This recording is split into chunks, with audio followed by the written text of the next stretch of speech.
Bueno, y hay un tema que está provocando preocupación a nivel internacional, que es la intensificación en las malas relaciones, si se puede decir, entre China y Estados Unidos, luego de la visita de la presidenta de la Cámara de Representantes norteamericana, Nancy Pelosi, que llegó a Taiwán, lo que ha generado polémica. Claro, China considera a ese territorio todavía como parte de su nación. Queremos conversar con el director del Centro de Estudios Internacionales de la Universidad Católica, Jorge Saad. Muchas gracias por estar aquí con nosotros. Gracias, Pablo. Buenos días. Jorge, en un tema que nuevamente ha puesto la atención, ayer cuando conversábamos con distintas personas, periodistas aquí incluso dentro del canal, decían, ¿otra vez va a haber una guerra en el mundo después de lo que ha ocurrido entre Rusia y Ucrania? ¿Es tan así? ¿Podríamos llegar a un conflicto armado entre China y Taiwán? Y para la gente que a lo mejor no conoce tanto del tema, ¿qué tiene que ver Estados Unidos? A ver, yo diría que ese es un escenario posible hoy, pero de baja probabilidad. Porque para llegar a un escenario de una guerra, primero debieran haber una serie de demostraciones de fuerza, que es lo que intenta China, por ejemplo, con los ensayos militares, con los ensayos aéreos y con toda esta ocupación militar en lo que se llama la zona gris alrededor de la isla. Pero hoy la posibilidad de un conflicto armado sigue siendo de baja probabilidad. ¿Cuál es el riesgo que escalara esto? Que ya no estamos hablando de un enfrentamiento entre una potencia y un país o una nación menor, sino que son las dos principales potencias, que es Estados Unidos y China, que además están muy interconectadas con el mundo, con lo que significaría eso para el orden internacional y para la economía global.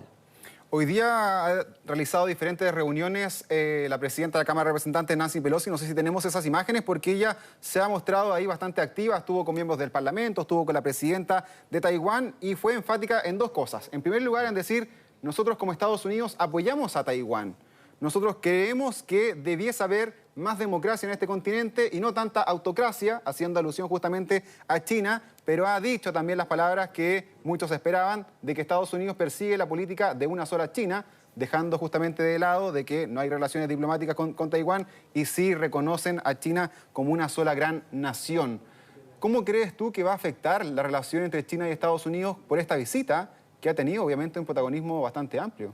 Sí, yo creo que fue una visita imprudente, que se asume un riesgo innecesario y que a juzgar por lo hecho más bien está sirviendo a los intereses personales de Pelosi más que a los intereses americanos. Pero disculpa que te interrumpa, ¿tú crees que esto no se conversó con el presidente siendo aliados políticos con Joe Biden? Creo que en definitiva fue un viaje a contrapelo y sin el apoyo de la Casa Blanca, ni tampoco con una declaración bipartidista en el Congreso americano. Pero este viaje se sabía hace más de 3 meses y se había postergado por una situación de COVID de la representante. Y uno podría plantearse, bueno, ¿qué pasó con el Pentágono durante estos 3 meses? Pero claramente esta visita deja en una situación incómoda al gobierno de Biden porque lo muestra como un gobierno, a pesar de que es un poder independiente, el Congreso del Ejecutivo, pero como una autoridad más debilitada y que no fue capaz de supeditar esa visita a la estrategia más global que tiene Estados Unidos hacia la aproximación de Taiwán con esto que tú mencionabas de una sola China.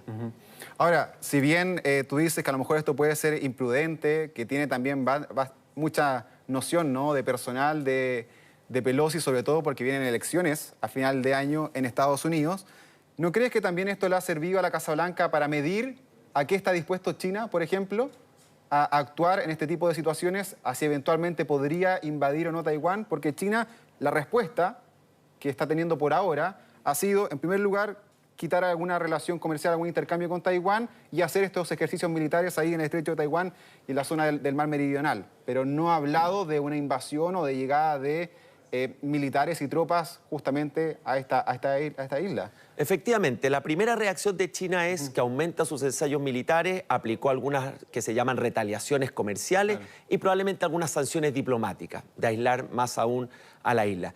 Pero fíjate, Paulo, que a mí me parece que es una visita imprudente e irresponsable porque Estados Unidos siempre ha tenido lo que se llama una ambigüedad estratégica con Taiwán.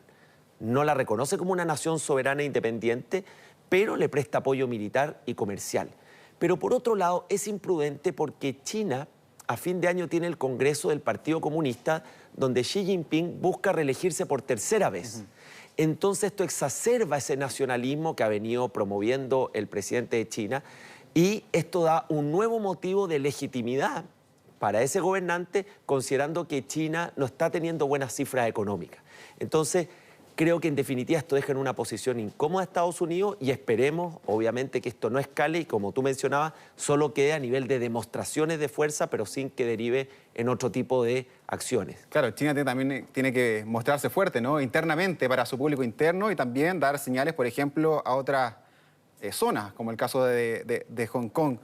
¿Hay alguna similitud de lo que estamos viendo entre China y Taiwán con lo que está ocurriendo también entre Rusia y Ucrania? Pueden hacerse similitudes también, obviamente, por el pasado histórico de todas estas naciones, cada uno de la potencia, ¿no? De intentar buscar nuevamente poseer o conectarse nuevamente con ese territorio que alguna vez tuvieron. Pienso que en términos generales son completamente distintos porque un eventual conflicto de Estados Unidos y China son dos potencias, las dos potencias principales del mundo y que están mucho más interconectadas con el resto del mundo, con Occidente en concreto, que lo que ocurre con Rusia y Ucrania. Rusia sabemos que tiene un peso específico en ciertas materias primas, en energía, en fertilizantes, pero no es una potencia económica mundial. Acá es completamente distinto porque hoy China es el dominador como socio comercial en el mundo, 128 países de los 190, incluyendo Chile. Y incluyendo Chile. Chile y Estados Unidos el 50% de nuestro comercio global. Y a la vez Estados Unidos ha definido en su estrategia de seguridad como el desafío más serio de largo plazo a China.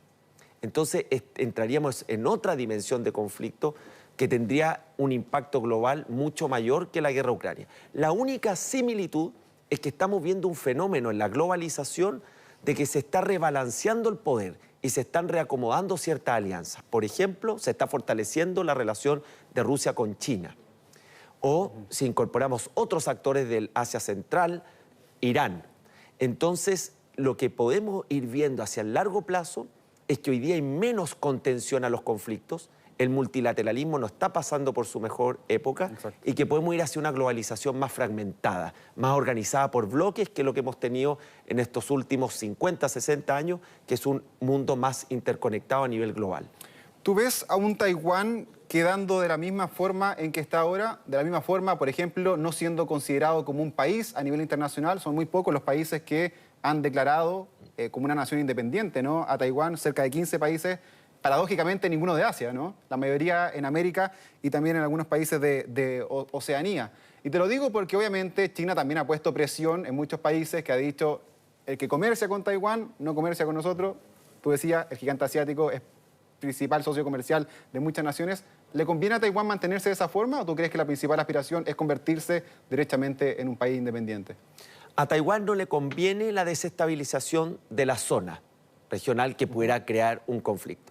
Segundo lugar, creo que esta visita no la ha beneficiado en nada y el desafío aquí es otro, es cómo Estados Unidos ayuda a Tailandia a ser más resiliente. Y eso tiene dos vías. Una, la disuasiva, que es continuar con el apoyo militar, que no solamente en el evento de una invasión, sino que también es la capacitación y la formación al ejército, a las fuerzas de Taiwán.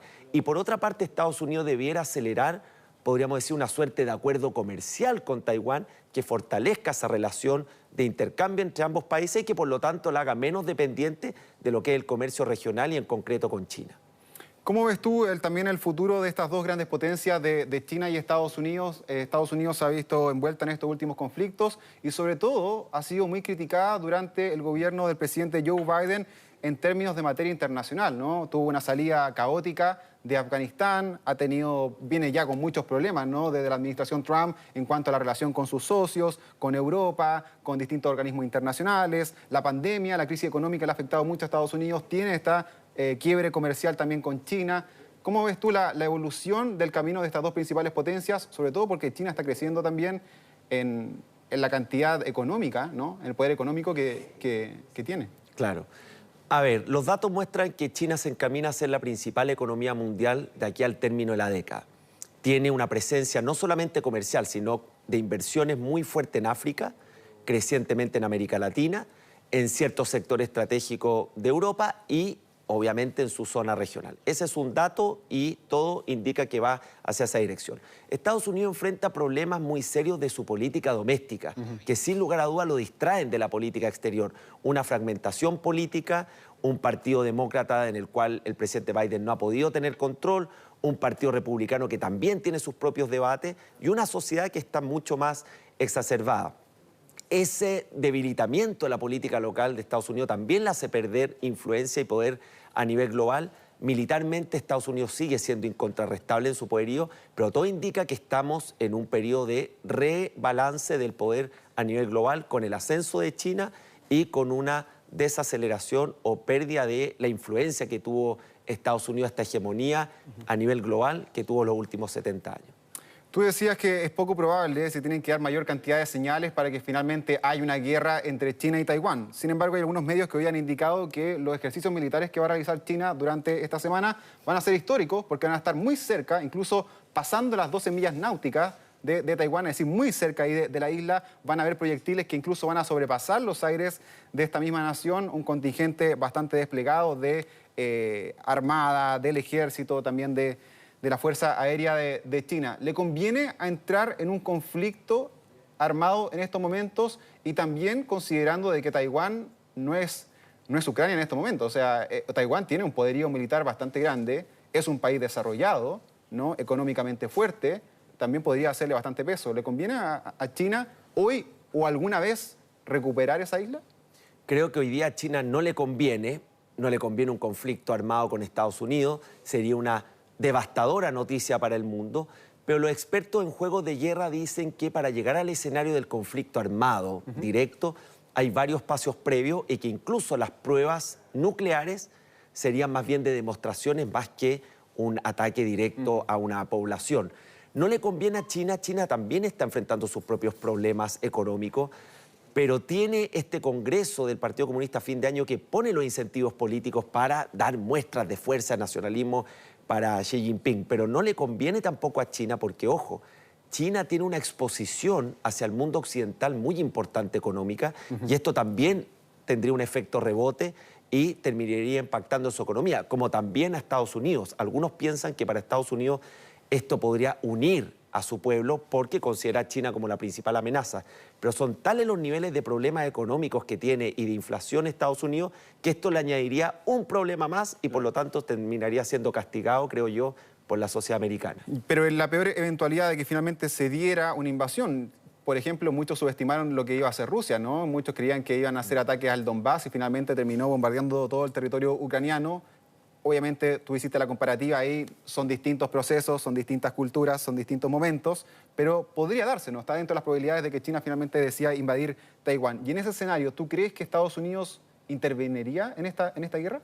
Tiene que hacerlo porque tiene una obligación en materia de defensa de que en caso que sea invadido Taiwán, tiene que intervenir Estados Unidos. Por lo mismo, creo yo que se van a agotar las instancias para evitar llegar a esa situación que generaría una serie de consecuencias, añadiría un problema de escasez global en un insumo crítico como son los semiconductores o chips, en computadores, en celular, en producto electrónico y generaría las consecuencias de una guerra entre las dos principales potencias mundiales que además tienen una fuerte relación con el resto del mundo.